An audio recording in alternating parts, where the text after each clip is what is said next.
I'm holding a dictionary here, Webster's New World Dictionary. I know nobody even opens these things anymore or looks at the words because everything's online. But I have to admit, I think I've gone through every single page of this book and everything else trying to figure out yet another way to write about the Browns and another Browns loss.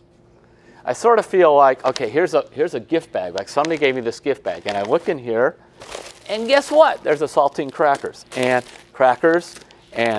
Maybe I'll try close my eyes and pull a whole bunch out. And you know what I've got? I've got more crackers. We got crackers all over the place.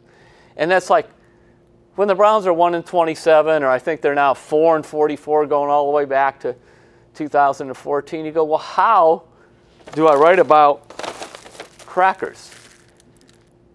And it is a challenge. But even more for me is how the fans must feel, because every time they turn on their TV or they go to their game, they're hoping for something different, and there's more saltine crackers. I don't know what kind of person the Plain Dealer, by the way, fills a bag with nothing but saltine crackers, but we do have somebody here who does that. So what does this have to do with the Browns? Okay. I thought about this during Sunday's game when they lost to the Bengals 30-16.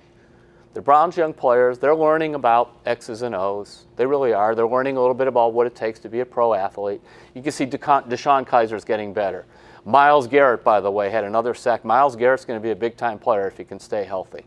I've seen, Kirksey get better, and different players like that improve. The offensive line, Joe Bitonio, Kevin Zeitler, J.C. Treader, they're improving. Sean Coleman had a rough game at right tackle. He had a couple of penalties, but the Browns ran the ball well.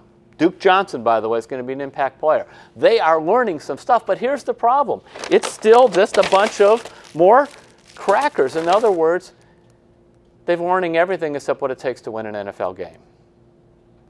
And that's why, in my mind, it's so important they don't end up losing them all.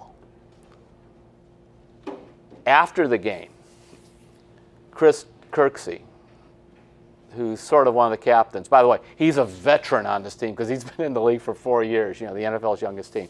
He gave this impassioned speech to the team, not saying you guys stink or whatever, but how they need to keep fighting and have pride. And, and I'm thinking, Kirksey's supposed to know how to win.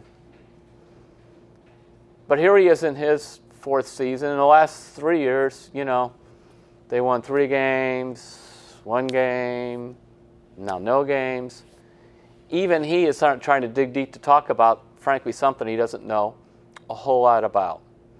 And probably one of the biggest mistakes, now you look back in retrospect, the Browns did, is letting go of some of their key veterans, which was originally criticized, and it keeps coming back to haunt them, whether it's Mitchell Schwartz, the right tackle, Tayshaun Gibson, a safety who's now at Jacksonville. Schwartz is with Kansas City. I think those are 2 key ones. Some people made a big deal about Joe Hayden going to the Steelers. It would have helped to have had Hayden, but I'm not on that one as much as others. And of course, finally, it would have been nice to have a veteran quarterback also. So, you go back and look at it. It's been a year with a bag full of crackers. I'm just hoping before the year's over I could find something else in here to write about.